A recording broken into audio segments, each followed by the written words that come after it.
I've often been told stories from when I was younger, like picking up trash in parking lots with my grandma when I was 3 because I hated littering.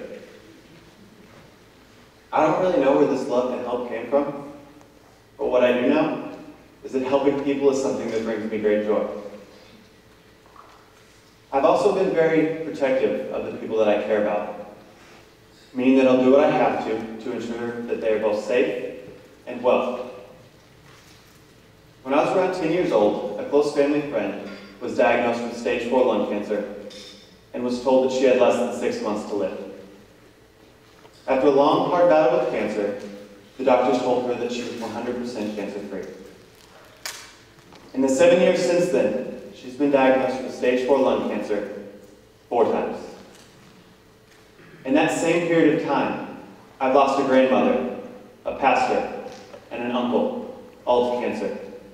I've seen many family friends and family members be struck by cancer, hurting them both physically and emotionally. I decided I couldn't stand for this. It was unacceptable for me to sit by and watch as the people that I loved were struck down by cancer. I had to do something.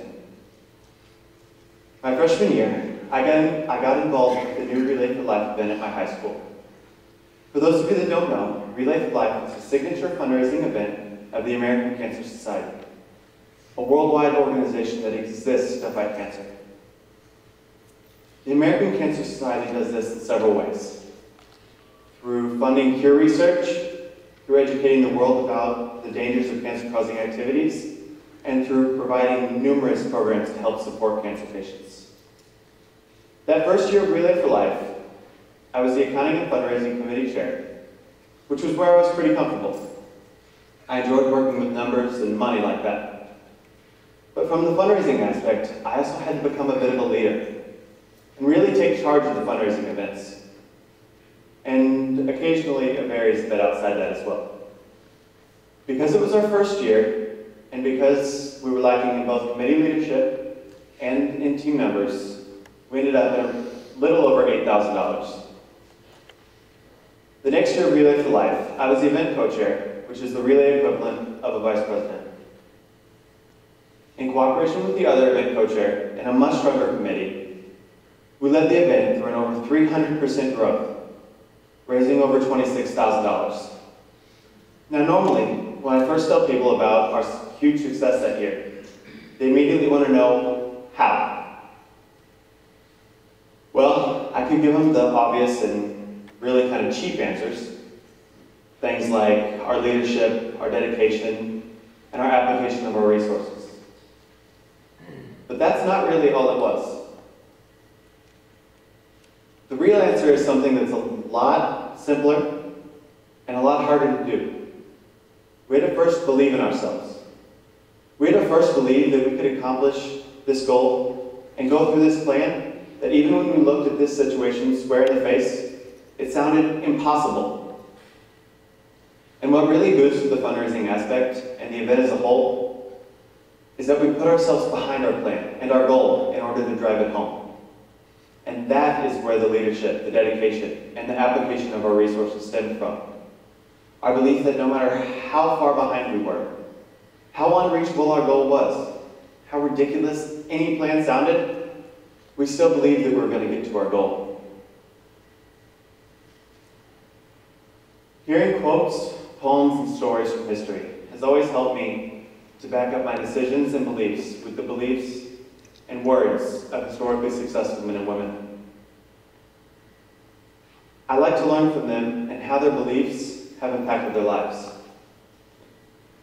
Some of the quotes, poems, and stories that have impacted me the most, I carry around with me so I can look back on them when I need them. I carry these on pieces of paper inside of my wallet. One that I have, both in my wallet and in my memory, was one said by the artist Michelangelo.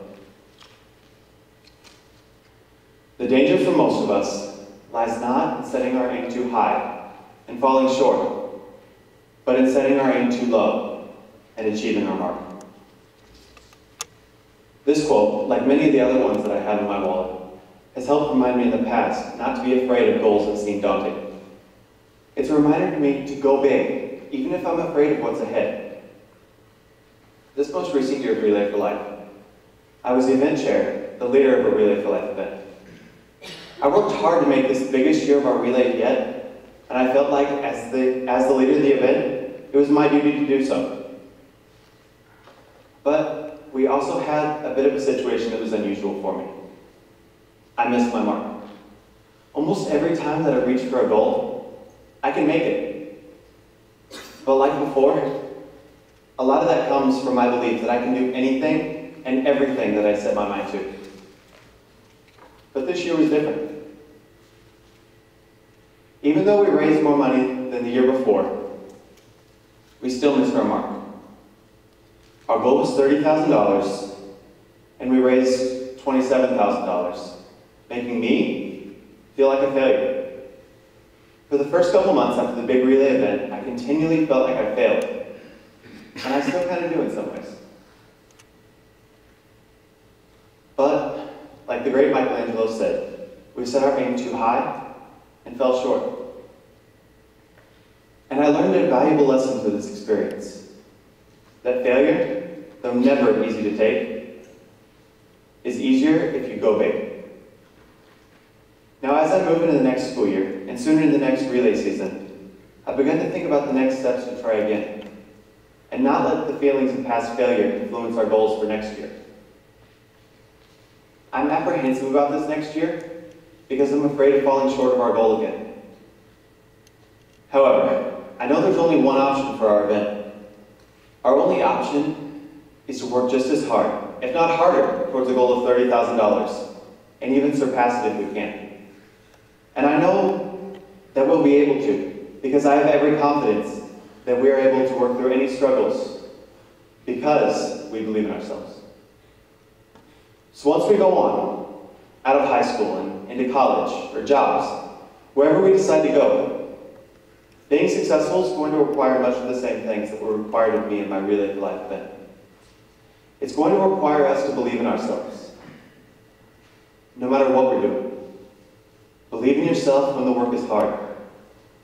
Believe in yourself when you're trying something new. Believe in yourself even when you fail. Believe in yourself even when it seems that everyone is trying to stop you. Because if you believe in yourself, if you put 110% of your effort into everything that you do, eventually, what was hard has become easy, and those failures turn into valuable lessons. So when you look at any project that you might take on, regardless of its size or appearance of importance, it can seem daunting. It may look impossible, bigger than life. Or it could be something that seems smaller, but scary nonetheless. But in all honesty, the labels that we attach to things, our own rankings of importance, don't really matter. What matters is that you believe in yourself. Make your own special talents and abilities bigger than anything that you try to face. Believe in yourself and know that you can overcome anything that you set your mind to. I'll end today by sharing my favorite quote, said by Henry Ford. Whether you think you can, or whether you think you can't, you're right. Go big and believe in yourself. It can change our world. Thank you.